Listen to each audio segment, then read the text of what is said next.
चलिए दोस्तों, स्वागत है आप सभी का एक बार फिर से मनी मैथ क्लासेस में। इस वीडियो में हम देखेंगे प्रकाश के अपवर्तन। प्रकाश का अपवर्तन क्या है और प्रकाश के अपवर्तन के नियम क्या है। ये वीडियो खास प्रकाश के अपवर्तन और उसके नियम के लिए है। देखते हैं प्रकाश के अपवर्तन क्या है। प्रकाश का अपवर्तन किसे कहते हैं? जब प्रकाश एक माध्यम से दूसरे माध्यम में प्रवेश करता है, एक माध्यम से दूसरे माध्यम में प्रवेश करता है तो वो अपने सतह से मुड़ जाता है। क्या होता है? अपनी सतह से मुड़ जाता है। तो मुड़ने की इसी घटना को क्या बोला जाता है? प्रकाश का अपवर्तन। प्रकाश का अपवर्तन। जैसे ये क्या था, मान लेते हैं एक माध्यम था हवा, माध्यम हवा था, माध्यम एक था हवा, माध्यम दो था पानी, माध्यम दो था पानी।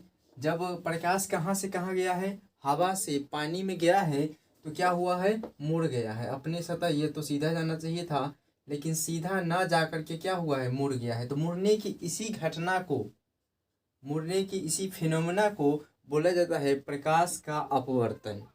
क्या बोलते हैं? प्रकाश का अपवर्तन। जैसे यहाँ पर एक लंब डाल देते हैं, पूरा 90 डिग्री इस सतह पर होना चाहिए। एक लंब डालते हैं तो इसी को बोला जाता है अभिलंब। क्या बोलते हैं? इसको बोलते हैं अभिलंब। इस सतह पर पूरा 90 डिग्री जो बना है, यही क्या है? अभिलंब है। और ये आपतित किरण है। क्या है ये? आपतित किरण, आपतित किरण। और ये क्या है? अपवर्तित किरण है। क्योंकि यहाँ पर अपवर्तन हुआ है, उसमें क्या होता था? परावर्तित किरण, लेकिन यहाँ पर अपवर्तित किरण है, अपवर्तित किरण। इसमें ये आपतन कोण होता है। ये क्या होता है? ये कोण, अभिलंब और आपतित किरण के बीच जो कोण बना है उसको बोलते हैं आपतन कोण। ये क्या है? आई आपतन कोण है, आपतन कोण। और यहाँ मान लेते हैं ये आर है। ये क्या है? आर है। और आर यहाँ पर क्या है? अपवर्तन कोण है, अपवर्तन कोण है, angle of refraction and angle of incidence. तो जब प्रकाश हवा एक माध्यम था, हवा से किधर आ गया? पानी में आ गया। तो हवा से पानी में आया है, मुड़ गया है। मुड़ जाने की इसी घटना को बोला जाता है प्रकाश का अपवर्तन। माध्यम ऐसे दो प्रकार के होते हैं। माध्यम कितने प्रकार के होते हैं? दो प्रकार के। एक तो होते हैं सघन माध्यम, लिख देंगे यहाँ पर। दूसरा पॉइंट प्रकाशीय माध्यम। यहाँ पर पहला आपको डेफिनेशन लिखना है कि प्रकाश का अपवर्तन किसे कहते हैं। प्रकाश का अपवर्तन किसे कहते हैं, ये आपको पहला नंबर में लिख लेना है। मैंने बोला कि जब प्रकाश एक माध्यम से दूसरे माध्यम में जाता है तो अपने सतह से, यानी जिस सतह से टकराती है वहाँ से मुड़ जाता है। मुड़ जाने की इसी घटना को बोलते हैं प्रकाश का अपवर्तन। पहला में ये लिखना है प्रकाश का अपवर्तन। दूसरा में क्या लिखना है कि प्रकाशीय माध्यम दो प्रकार के होते हैं। प्रकाशीय माध्यम दो प्रकार के होते हैं।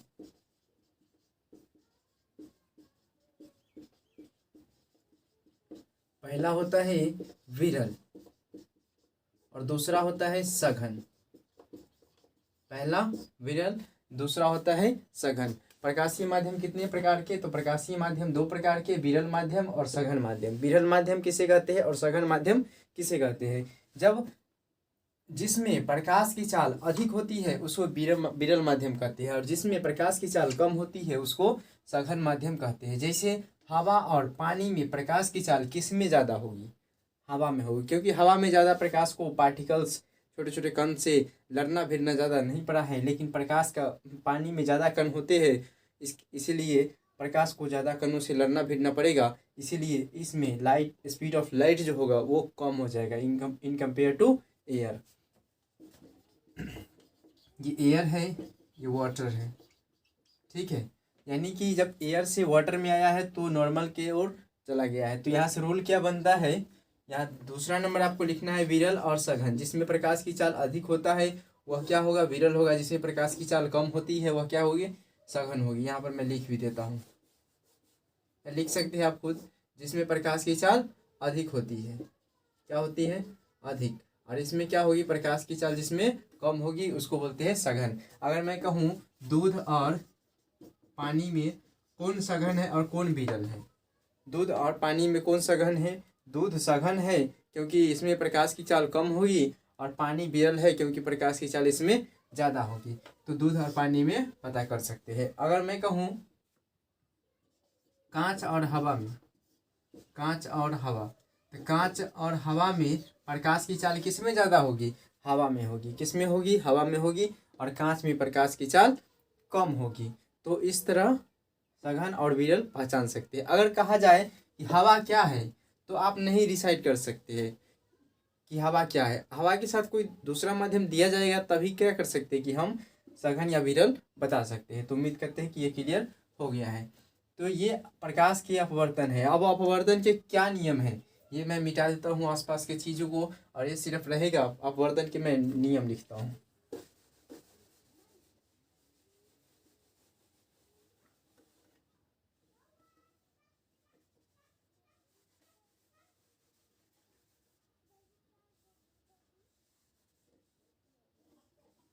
अपवर्तन के नियम, प्रकाश के अपवर्तन के दो नियम है। प्रकाश के अपवर्तन के दो नियम हैं। दो नियम हैं। पहला कि आपतित किरण, अपवर्तित किरण और आपतन बिंदु पर डाला गया अभिलंब तीनों एक ही तल में होते हैं। आपतित किरण,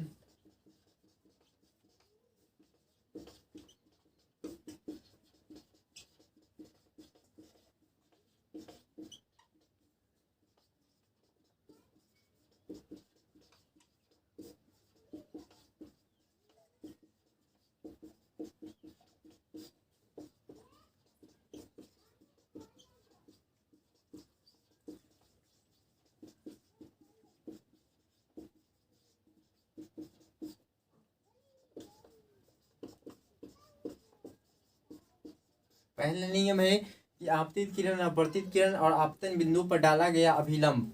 आपतन बिंदु इसे कहते हैं जिस बिंदु पर आके आपतित किरण टकराती है उसको आपतन बिंदु कहते हैं। और इस पर डाला गया अभिलंब तीनों सब क्या है? एक ही तल में है। दूसरा नियम है कि प्रकाश के किसी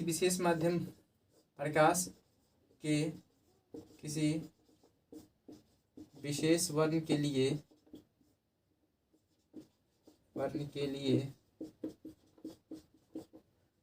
आपतन कोण की जया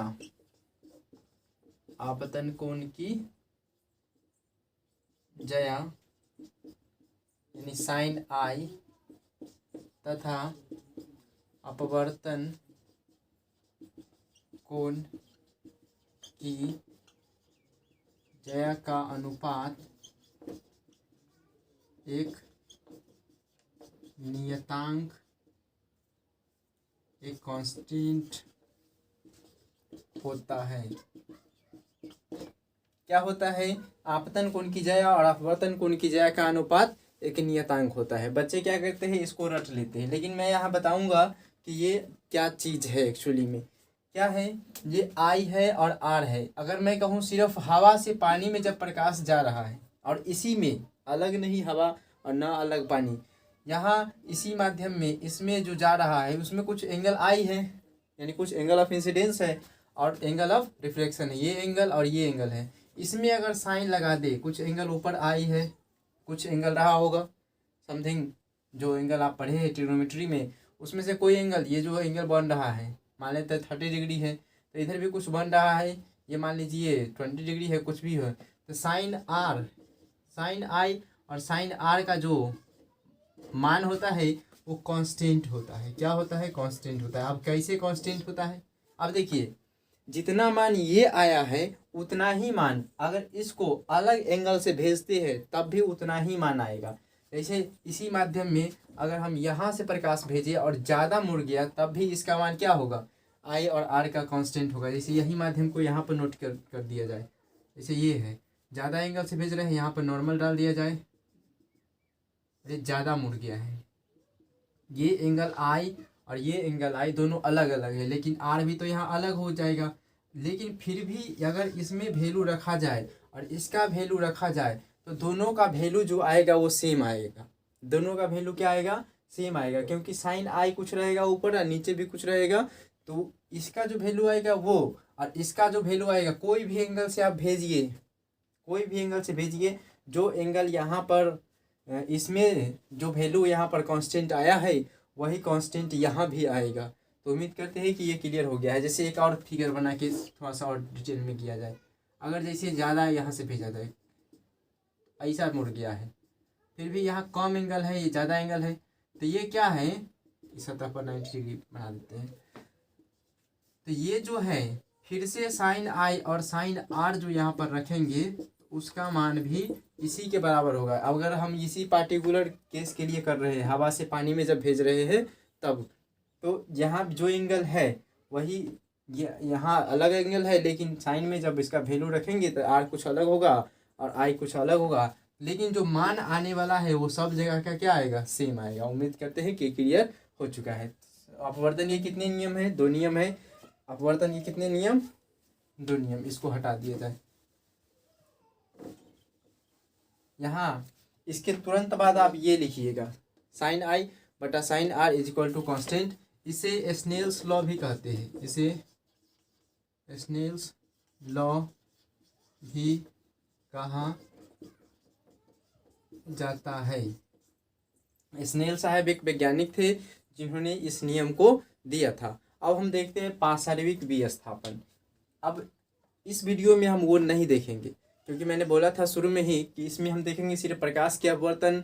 जब 2 माध्यमों को अलग करने वाली सतह पर पड़ी है प्रकाश और अपने पथ से विचलित हो गई है, विचलित होने की इसी घटना को बोला जाता है प्रकाश का अपवर्तन। तो उम्मीद करते हैं कि ये पूरा क्लियर हो गया है।